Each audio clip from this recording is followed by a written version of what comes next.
Depuis Zulu, Ali de Newade, Maléré, et voilà, à deux Malako. N'a commis le cola. Il y a combien de personnes, des Tourbaka, Baza, fonctionnaire peut-être, tout le monde a TV, Baza, combien de mois payé. Même si moi, matin à podium, il y a million Abraham. EPB, pam, moi 500. Bétan, on a na France, c'est 1 million. Tu comprends, hein? Alors, chacun doit se respecter à ses côtés. Et pour nous ne sommes pas de gamins. Moi, ma première fille, aujourd'hui, elle a 18 ans. Et Rio de Janeiro, c'est un grand frère que je respecte beaucoup. Donc, on doit limiter quelques... Donc, il faut savoir ce que tu peux engager et pas en déconnant. Et il n'y a pas si à nous les autres. C'est un plaisir pour moi de vous retrouver encore aujourd'hui. Vous êtes très nombreux de suivre cette très belle chaîne Concept Audio. Abonnez-vous. Moi, suivez-moi comme je vous avais promis qu'aujourd'hui, je vais recevoir pour vous un artiste très talentueux. C'est il faut dire la vérité. Lui s'appelle Mignon Abraham. Avec lui, on va devoir parler tant d'autres actualités. Merci aussi à toutes ces personnes qui nous suivent, sans oublier PDG Audace Milando, un vrai PDG. Mutomoko, extrêmement bon. On est ensemble. Gypsy Bafomba, Yajael Ledi, on est là, on travaille. Boss Alino Mutumbe, on est là. Artiste, bonjour. Bonjour. Bonne nuit. Ouais, ça va. Grâce. Cause qui facilité, hein? Ouais. C'est toujours comme ça. Hein. La passion de ma condoléance, puisque ce coup fait là. Voilà. C'est toujours comme ça parce que tout ça, le programme est belé. Oui. Et puis, Banzila Pesa, moi, est belé. Mais du fait que tout ça déjà. Il y a les solos, il faut tout ça là. Tout ça là, on va tôt ou tard. Voilà, moi je tiens à te remercier puisque Doulerma, on est là, on travaille. Les gens qui nous suivent, Mignon Abraham, Aza éprouvé, mais rien n'empêche de travailler puisque c'est son travail. Hein? Donc les devoirs nous appellent. Donc voilà. Mignon Abraham, comment se porte l'orchestre? Ouais, en merveille, comme tout autre orchestre, un Mboka. Ouais. Même micro, même arrangeur, même bateau. Donc, et que bon. Donc, vous avez même micro, même arrangeur. Vous avez la Légion, quoi? La Légion, exactement, on est bateau, à mon orchestre. C'est-à-dire, on est toyemba. Mais l'orchestre, c'est tout Yamboka, il faut yemba. On est s'inspirer, on est des bateaux à bandako. La biso ka bato na pe bakenda otala maison mère BCBG batutu donc to c'est la bato moko biso tout et le câble bien succès voilà c'est là matériel moko ba du côté succès bokabouane ouais succès ko kabola biso mais valeur il faut rendre utile à l'agréable et ça ka te rendre agréable et puis utilité dans les années tu peux avoir du succès, beaucoup de succès. Est-ce qu'on a un succès quand quelqu'un fait bien son travail, donc on a ça tellement bien. Le succès est bon, non? Non et mais ma pécania sont bons tous à la quand on il y en a qui ont succès mais jour où tu coûtes bango tu veux comprendre que ça a succès déjà le succès mais succès n'est pas bon côté bani mabe hein autant au bimi na nzela ba belele bato batondi bu ba yokabelo ta ni baso belo libanda wana batebele belo wana bakabelo te musala na onde ka efri kabelo boso sala kama ya mabe to yoki mais makamia sala ozambo honte tenio yo lo sa volonté tu comprends le rouge noir oyo tu comprends le tenio les kamene non ça kaka et là fait que d'abord bait et puis si on a keboué les arabes qui pour ça les lunes dans la table. Mignon Abraham, parlons actualité. Nous sommes un orchestre rebelle, ma banderole, ils ont mata par-ci par-là, bazo bêta. Ça ne dérange pas d'entendre combo. C'est ça que je te dis. Ok. Tu as peut-être besoin d'informations. Tu as ça? Ouais. Ok, tu as fait la bêta, tu as fait la bêta. Fais la bêta qui peut voilà. Ok, on a bêta na Wakanda. C'était quoi? Bêta tous les dimanches na Wakanda. Les dimanches. C'est-à-dire que tu as bêta, c'est que na bêta mbale belé ou les rabango. On a peut-être na bêta déjà na village chez Temba. Ils ont 6-4, ils ont bisoté. Et l'autre tourne. L'obitura Muninga, l'obitura Okuna. Donc voilà. Donc on a tourné chez les coiffeurs. Nous ce que tu as tous les dimanches dans Wakanda. Et puis à part ça, tu as un programme belé. Nous avons mis le programme espace, Robert on a eu tous les jours quelque part, mais espace a mené le Bellarabino quelque chose. Donc Robert on a Wakanda, et espace moi bien, voilà. Mais toi tu l'as chez Tumba, tout le monde a espace mon peu à mener. Donc voilà. Le village Saint-Thomas a déjà 3 fois. $10 droit d'entrée. Il y a eu des gens 3 fois. Il y a eu des gens. Mais je te dis 3 fois. Si on a mis 3 fois. Et puis il y a 100 albums. Bateau, il y a qui ont un peu d'arbre, on a autour le bel. Même micro, même nini. Voilà. Et puis, le lot Namboka, déjà fait une épisode au Power, on déjà comme une invitation. Invité Batunanga, Bateau Bazoua qui invitation, tu vas sonner la porte. Les gars, ça là, Obeta. Lengue ça partout.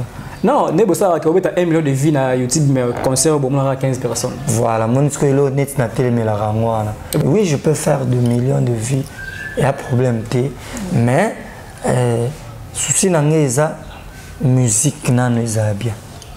Merci. Ba vie na YouTube le blaron neni. Sur ba vie. Ça me dit absolument rien. Ça ne contribue pas à la musique au Congo. Et contribue n'est pas là. Les aïeux, tout le monde gagne la vie, mais tant sous ou un boulot, un boulot. Comment ça va boulot? C'est ça. Non, mais le savoir ne ment pas. Voilà. Je suis avec Mignon Abraham, mes très chers internautes. Nous avançons dans une très belle chaîne Concept Out. Abonnez-vous massivement. Alors, Mignon Abraham, on a que la chaîne Moko. Au lobby, on a réglé Moko Boué. Du genre, dans un monde à maison mère, ceux qui orchestrent, ceux qui plutôt musiciens à Longwe. Au monde à mécène, na ba tchaka ba mbongo orchestre wana. Bazolanda musiciens ba pour appeler kota kei. Mais contrairement à BCBG, ceux qui montent à Longwe, orchestre, au moins, on a bateau à soutenir l'orchestre. Kimi, on fait un net, c'est caca. Donc, on va par là. Ouais, c'était, le message était clair. Clair. Très clair. On le voit par le musicien qui sort dans le groupe BCBG. Wingate Musica d'abord, BCBG. Oui. Quand tu sors, ça dit. Ba fan nano oya bino bosalela temps ebele yondo okomi sujet na bango mokeri ba kofinga ba koloba loba moi ba fan wana ba zo komi ko soutenir ndeko na mususu oyo ya maison mère comprendre hein auta na maison mère la fan na BCBG ba soutenir allez ce qu'on a nenga maison mère ce qu'on a nenga maison mère. So Michel Longwe, ba fan à maison mais ba soutenir. Plus ba fan à BCBG, doit faire les voix à la fan. Maintenant, ils s'appellent Elongoleli, Mignon Abraham. Elongoleli parce que au moment où on a un orchestre, tant on peut Longwe, na ba bando lingo orchestre wana, so on ba façon moko bo, moi que notre office bon ça compte na yoté, ils ont encore maison mère té. Na ebselo moko. Oui papa chéri Azam Tumo a chancé. A chancé. Voilà. À côté de la musicien, on a chance, c'est pas un musicien. Musicien qui est normal. Je ne pense pas qu'il y a une vidéo où un musicien finit papa chéri. Je ne pense pas. Ou soit à l'obélo, comment on peut non. Ils sont traitables, déjà bien polis. Bon, il y a normal. Ceux qui doivent réfléchir, il faut essayer la mabon. Et les musiciens, maison mère, des ballons à maison mère. Ils ont des bamisés les CG ballons matin. balungwa pena na niveau moko boye bakendaka pena na même na 20 tonnes na bandenge moko boye mais mona na suka nango 20 tonnes ba wana bana maison mère au soutenir comprendre pas biso par contre ezalate o ngala mona oya avina yo wana za avina nga parce que malobeza yanga ba botola nga vérité te mon so chapeau et là tamise que pembe na pembe ça veut dire la vérité malobeza ndona tokoya botola nga ngo apetchanga silence na mlorozate et lo ba omoni lelo bato bakomaka so moto adai azalaki bien après baye ndenge papa chéri bayina bacotisation ya minene alors na mbeto à l'hôpital moto tayaki alors na moment où toza vivant il faut koloba oyo yo monaka malamu na oyo monaka malamu te nga mpona nga na mona yango eza méthode ya BCBG bo eza chez biso sani botalaka na miso na bamisia maison mère basoutenir bango epai ya bafana maison mère plus bafana BCBG gloire à Dieu bato lokola biso lelo bato ya maison mère basoutenir biso bato bawario basoutenir biso vous comprenez Abraham personnellement et puis vrai moi on m'appelle chez les vrais il y a des gens qui m'appellent Abraham on a vrai il y a BCBG gloire à Dieu. Minio Abraham petit rappel sur la mais il a persuté tant le dit que na wenge maison mère atteint le la brutalité de la forêt pour soutenir alors aux gens d'engagner mon ils a mauvaise foi il y a l'idée à l'orchestre quand on parle de BCBG on voit directement papa chéri alors tant on se bat que nous pas mauvaise foi donc pas mauvaise foi président l'orchestre voilà tenga ko ba mauvaise foi te ngana ba ka mabe kaka ya izalaka ya moi oh ya père na biso asalaka ya mwana eza mabe ya malamu te ke musicien na yo oui même na Bible et comment mériter qu'il faut tozala éternellement mabala mbongo kutu ezokufa moto a changé nationalité française a commis belge selon choix na ye vous comprendre ça veut dire ata bobaki bokabwana te liwa mpe koya kokabola bino prévani bacellulaire mpe bakufa bavina biso ba Al Pacino bakufa vous comprenez bavina biso basuna basi bakufa ça dit liwa pe ko kabula bino mais quand on se sépare na ndenge ya musala ni koloba na te to kabwani na bakanda na bani kanda pe ko ozala to boité mais et na kanda mo te faut on dirait pendant 2 années. Minio Abraham, on va se vérité moi en face, une vérité. Quand les gens disent que Minio Abraham quand il y a un BCBG et le quoi monsieur c'est-à-dire que Minio Abraham avec le quoi chanteur et le quoi danseur quand les gens disent ça ça quand et ça là un plaisir c'est sûr et ça là un plaisir na première étape sur Moutalobi que Johanna Zaki danseur a comme chanteur et ça là un plaisir moi se transformer bah moi ingo banzamba ça ebikam vous comprenez hein on a de 1 de 2 absis soigné absis moko ya méchanceté et ça ya ba frère na biso ba ya nango mutumsu na rotanga su kombo na été pour ngamo na rozwa et pas comme porte-parole na vous comprenez hein tika ouais na rotanga souté parce que avoir ba distraction comprenez hein avoir quoi ba distraction déjà avant na comme na BCBG na zo ba pas venir biso 10 carottes na BCBG na qui danseur te mais na bobina na ko pesa pas na cri ouais voilà na pesi pas na cri na nzembo Jean Tamissine ouais na première émission apparaîtra na clip à Jean Tamissine nzembo na e to latande mo ngana Evariste a danseur et pas Adolphe mukolo kutana tout na episode ni Abraham ya chanteur skolo wanga na pesa ba pa ne va to bini na nzembo Jean mukolo nzembo na katikati et va na coin na coin na luka visibilité na sa na koti alors na kimote avec kinda bon alors pour na ngana yebi ke vejo sara grand danseur en mboka mais na so azeka grand danseur en mboka Michael Jackson ko e banze monete mais usube quand même to yebi voilà so tinga pe sukuna et on l'accès que na grand na mona on mabeta ba on est ba souffra na ba souffra nango Pour le bac, non, donc vous voyez, ma BCBG. Voilà, il y a problème. Ça ne dérange pas. Mais ça ne dérange pas. Je m'en rafraîchis, Minio Abraham, vous avez ta vérité. Pembe. Pembe na pembe, on a bien on a pembe na pembe. Alors, vous avez j'entends ici. Qu'est-ce qui ne va pas? Non, j'entends ici, mais on n'a pas de problème avec lui. Écoute, on a besoin de côté BCBG. Il n'y a pas de problème. Pas de problème. Pas de problème. Sauf que moi, je crois que Zaki Moukena, frère, Nanga, et quoi, mais dans l'accès qui de quoi je suis capable, dans ça, la boulot, Nanga, toujours. Et lui aussi fait son boulot. N'engé nae, mais il y a Abraham na vitesse à l'équipe. On est à bon. Yo c'est bien boulot. Non, mignon. Yo l'équipe. Ah ouais, ça mutual maloba na ezanga. Qui ben yo. Comment va yebi ke a bon. Oh, yo yebi na makasi. Gino. Yo yebi na makasi. Ayebi. Yo yebi te ke Gino yebi ke bon. Ayebi ke yo l'équipe na wemba. Oh, ayebi ke wana maestro. Ngana maestro. Il faut pas de une trop. Mais vérité et ça bololo. Moni kisi otomela ya bololo. Mais la vérité il y a combattre maladie.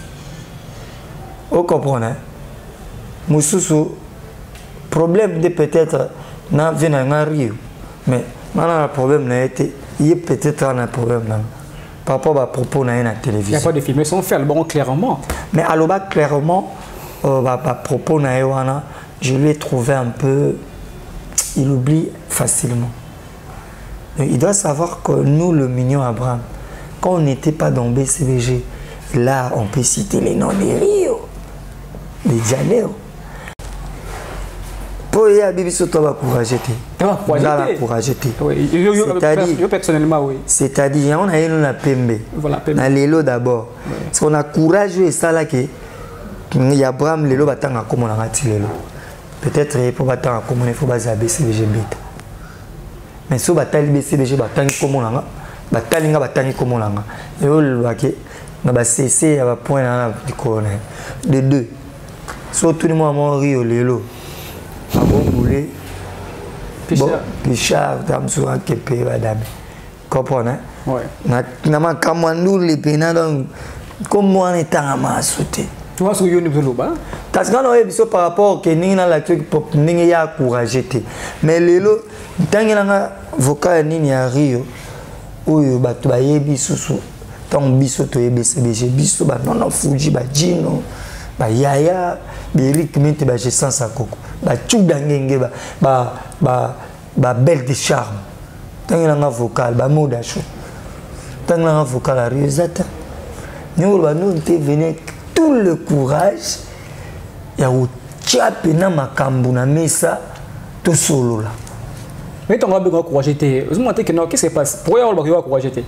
Pourquoi tu as besoin de voilà, est-ce que courage déjà, il y a un papa chéri.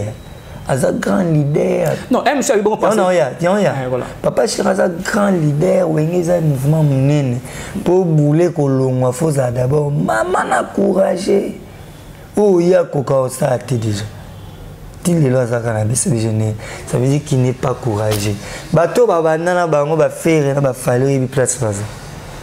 Atala na ko be ngoni santé artistique na ye.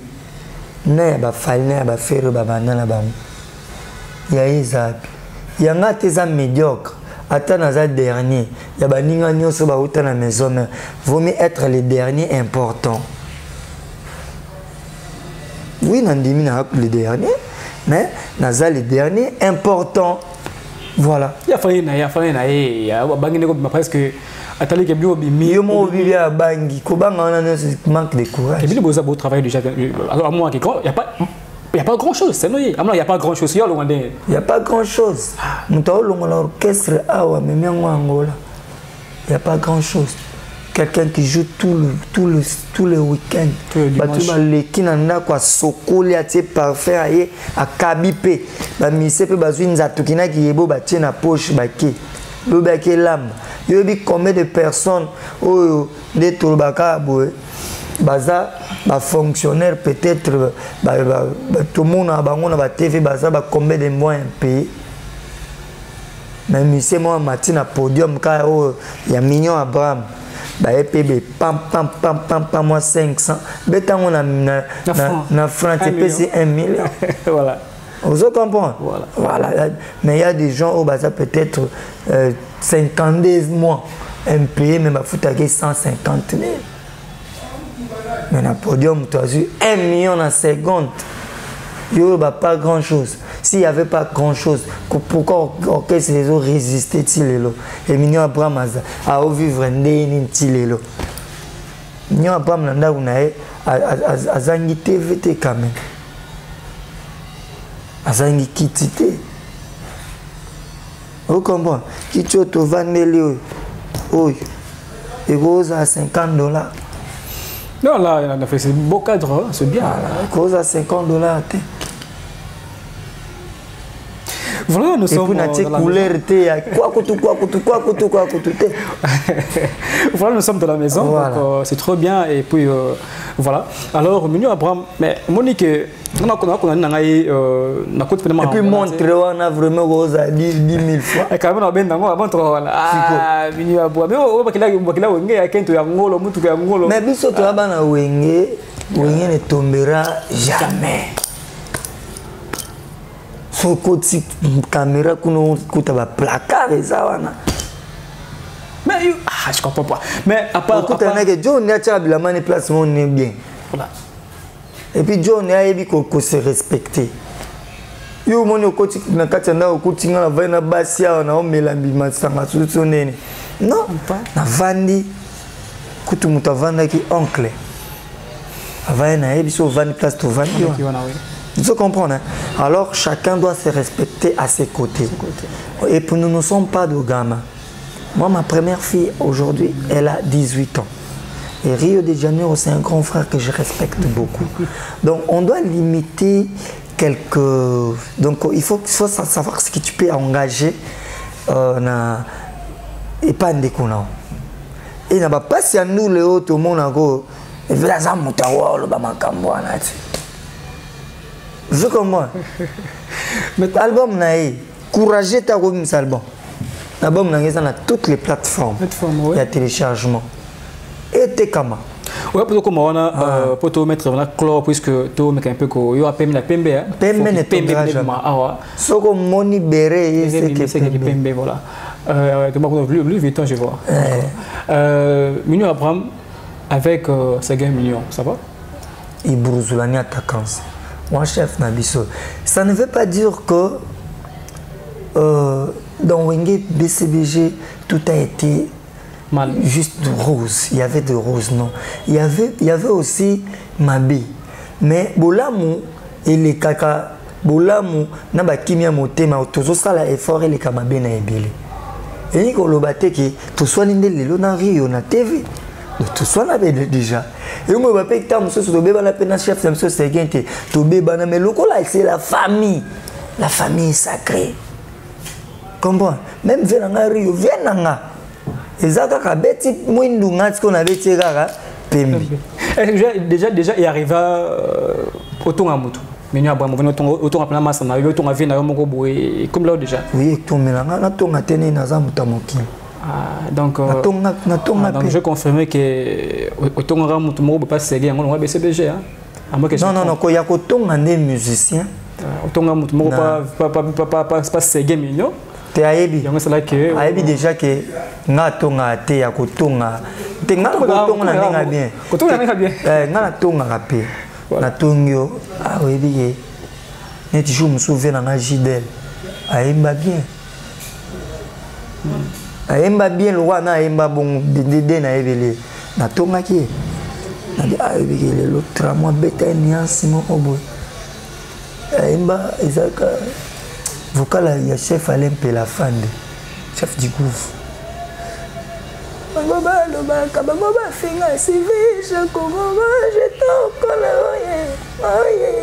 Betanias mon robot, na sepela nango, na tonga na basanswana. Na tonga pe mais bien. Ya rotonga te ke ya nenge ya ko mabe parce que moni moni photo ba makambo. Il y a des journalistes misusu, il y a des bandes comme susu. Bazala pemeni ya ba musicien, ba kabola ba musicien na bat. Par surprise voilà. Voilà. Elo wane tsinga minyo abrambo. Mutu msusu amoni ngana bato Ibrator so amoni ngana bina filé. Ba sepelté. Ba banini Abraham aketonga Ibrator. Bato bina filé so amoni ngana bina filé Ibrator ba réussir bina filé. Abraham atonga na Ibrator. Alors nga d'abord na fan na bango te. Na pe artiste le quoi bango. Mais na linga musique na bango. Et puis baba frère nanga. Na kosa collaboration lelo na Ibrator, là na kosa collaboration lobi na bina filé. Vous comprenez? Mais ya ko tonga ndete. Vous comprenez? Parce que na vandaki elo mso elekaki mtumso abengi Ibrator lobi après ma tonga na Pokémon. Mais tandis que na moment wana ya lo babiso tobe tabale na maison mère na ngiringiri na Kasavubu plutôt parce que nani atongi na vous comprenez ça dit ya ko tonga ya mabete na tonga ne ba misala na bango nzembo ya danger le teta okani Ibrator ayemate oboya on est c'est bateau balbano qui et bozo tuna ya mabe ya belle chanson bateau balbano doit avoir que non Minio Abraham son ya danger. Oui. Oui. Vous le suivez de partout, mes très chers internautes. Je suis avec Minio Abraham. Merci à celui qu'on appelle Nico Mabanza. On est ensemble, Boss Olino Mutumbe, on travaille. Sans oublier Guy Damoda de Paris, ma sœur propre est fort toujours. Minio Abraham, tu vas rabouiller, ils ont un vocal ni émission pas chéri. Il y a un vocal. On s'est ok. Alamola lalité, et m'a trompé sa vinina, m'a collé ma malheureux, des pizoulous, à l'idée de malheureux, et voilà à deux malako, n'a commis le cola, fouloulou, et où m'eliez, zoa kamaïte, yango, Abraham Abanda. Minio Abraham, vous êtes grand chanteur. Ce que moi je fais, il m'a encouragé. Yango retina kina la sala programme mourir dessus. Lushi express à mutanda waja. Allez nous sadisu topé sana boni ugasina nyenze. Beambe ata konanda kama tabango bali ngozanga. Tona pesa ngaka. Clément Matafa papa richi trésor kita. Freddy Boulou côté ma famille na biskiako. Binadamate Abraham kola kola kala. Donc si tu comprends bien, papa chéri, tu as mis bon ça va vocal moko. Non. Ça va vocal les belé. Qu'est-ce que ça vocal ça? Ça va vocal nyon son installé ezwa. Net va vocal ni. Ah, BTV radio té. Mais normalement nga pour nga eza mingi to sangola nga eza ya signature d'accord. Ouais. Mais rien n'empêche Monique pas super yango et ils appellent ça c'est important. Ouais, le passé c'est pas na c'est pas na ça là qui na un code moral. Ouais, le passé et ça la future. Code moral, c'est une chanson oh lelo. Moniteur na yaki na yembi ba tebele ba lela. Neni ayembi nzembo ba papa. Neni ayembi nzembo tadi na santa qui na carnet na bino faut conseiller bato. Apa ba ve papa Lutumba ba ve na biso ba waze ko ba ve na biso ba papa chéri ba yemba ba éducation ba ve redi à Messi Minio Abraham ayemba code moral. C'est un bon thème là moi c'est le BCBG notamment no Fuji non to la ni Gino voilà to la selo te mutuna mtasa musana edi nena to la ni d'abord kuna to la kututé to la papa chéri amos na msota to la musique te to la pe ba fan te mutuna mutasa musana fan no rolinga de vrai rolinga de vrai wa oboya ne voilà. Oui papa chéri y a pas de quoi. Pas de quoi que c'est un papa pour moi. Donc venez-moi appeler sur Mbote Awa. Zulema. Ah, la PC Mbote Aya. Voilà. Alors, parlons signature. Nous enchaînons. Parlons signature vraiment. Signature d'accord. Parlons signature d'accord. Pourquoi signature? Les gens disent que Mignon Abraham a une signature. En d'autres termes, signature, c'est la façon dont on signer signature. On doit comprendre d'abord quand on parle de signature, c'est quoi? On a la façade de gens à Lili. Mais si on a Lili, pourquoi on a peut se mettre à non, ba musique ba tout ba musique à nani ebeta. Ah, tika na yo ya ko ba pembe awa. Yo le rapembe. Tika na yo ya ko ba pembe awa. Bato ba obenganga, to na ko to na boîte ezo beta ndeni. Ah, na ki na ngoli quelque part. Na bi boye. Est-ce que on a roka ki na télévision? On a vu la signature pour la titre album, on a la signature d'accord. Bah, comme une signature succès. Pour succès. Donc, signature d'accord. Voilà. Pour les succès, non. On a signature d'accord. Pourquoi signature d'accord? Nous qui Mignon Abraham et Mignon Abraham, il n'a jamais signé un album. Il a signé l'album signature d'accord en accord entre moi et mes mélomanes. Pourquoi est-ce que signature kaka? Parce que tu signé. Na signé accord on a la mélomane na sala la bango banzembo ya malamu. Yango ba osepela na banzembo. Si je prends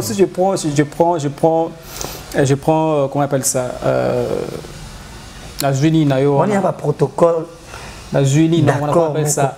On appelle ça on a fiche ni pas commis signature d'accord pour mes mélomanes ils ont signature d'accord mais putain on a fait monter na fait na bureau na fait na ndako ngangata na fait na bureau na timi na bi signature d'accord ça dit tout signer ngana ba mélomane combien de chansons na quatre non 15 titres la petit coup ba ça ba 36 titres ba elipe ma besus Mignon Abraham, mais il y a qui peut être 47 titres là, ma besus. Ngi pembe. Ocha nze mona ngana nze mona. Nasunga yo. Nanze mona. Nasunga yo. Sunga ngana sunga. Nze mboni.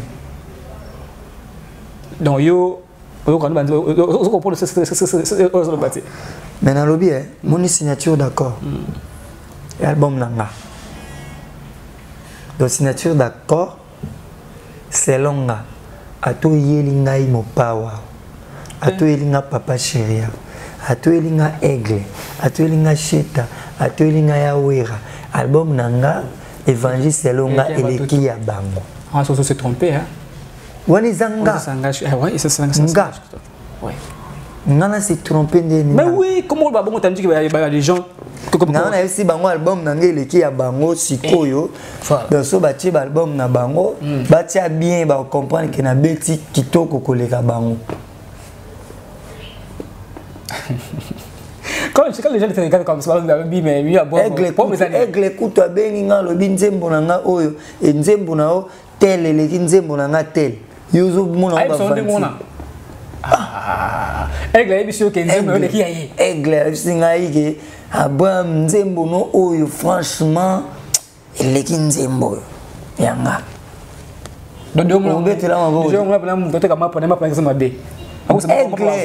aigle déjà ndimi bongo déjà doivent comprendre mutu na mutu asala nzembo ne kitoko bina fila fa nzembo ne kitoko mais banzembo na nga ndeleki bina file siso te awa alobani ba efisa oke banzembo na ye eleki yanga mais flani makana ye imto abeda ke no album le sur le cas et que n'est pas bien tient di manière moko banzembo nanga eleki banzembo maison mais i banzembo BCBG ba fala maison mais ba efisa nga eza bon ba efisa kiyo asa ba kosa kiyo te ba kosinga te ba esinga bien po eza bon ki banzembo na yo eleki maison mère na BCBG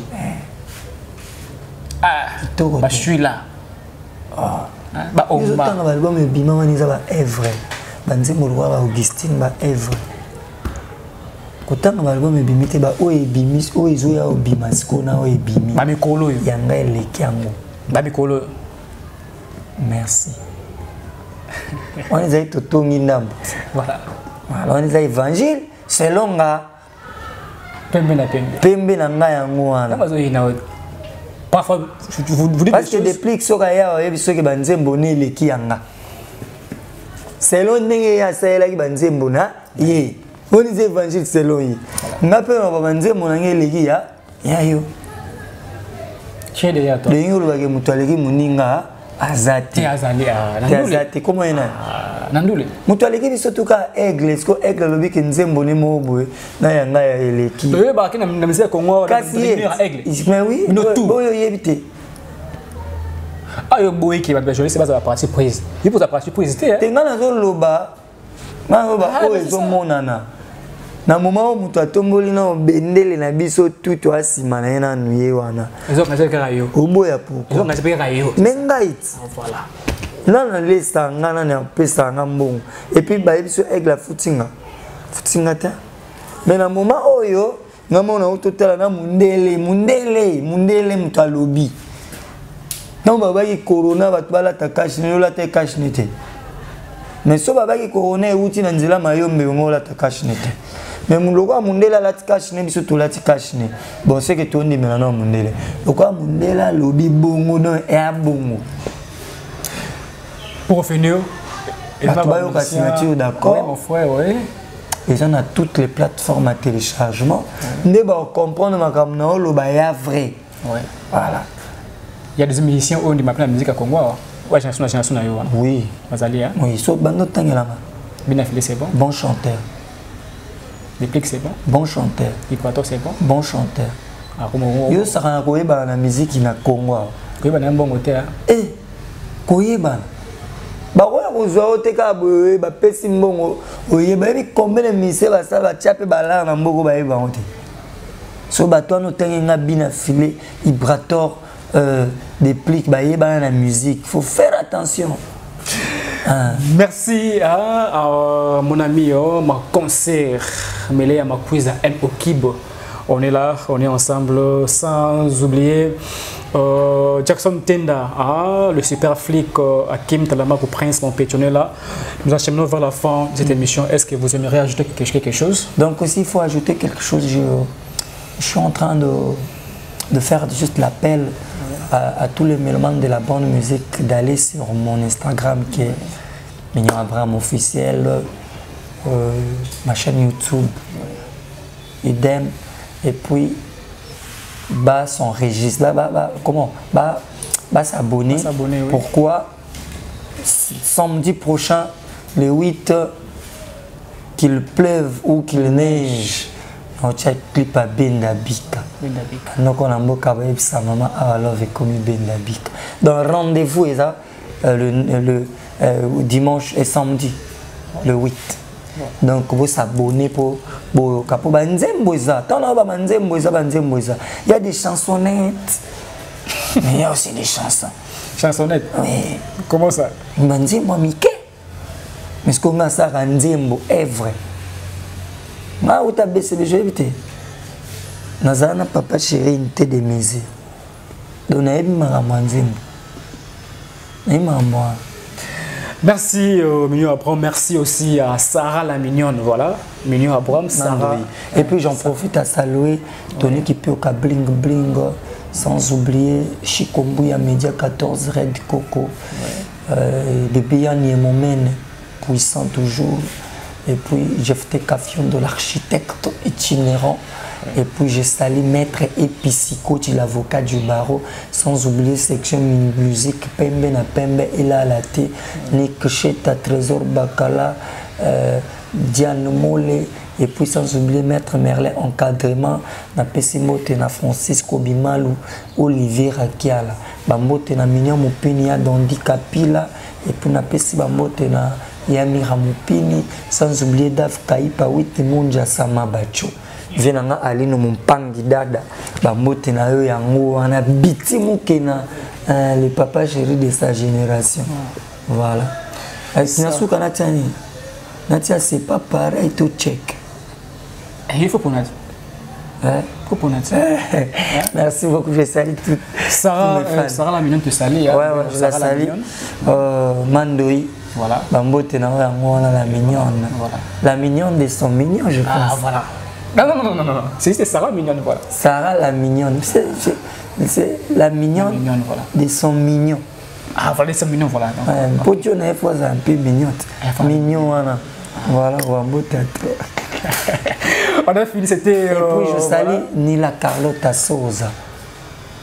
Sans oublier PM Moïdi, la reine de chez elle, photocopie Nil. Et Nathalie Babia, la sublime. Voilà. Eli Kimbo te salue. Ouais, je salue Eli Kimbo. Et puis sans oublier, je salue mon ami Rickson Ndombolino.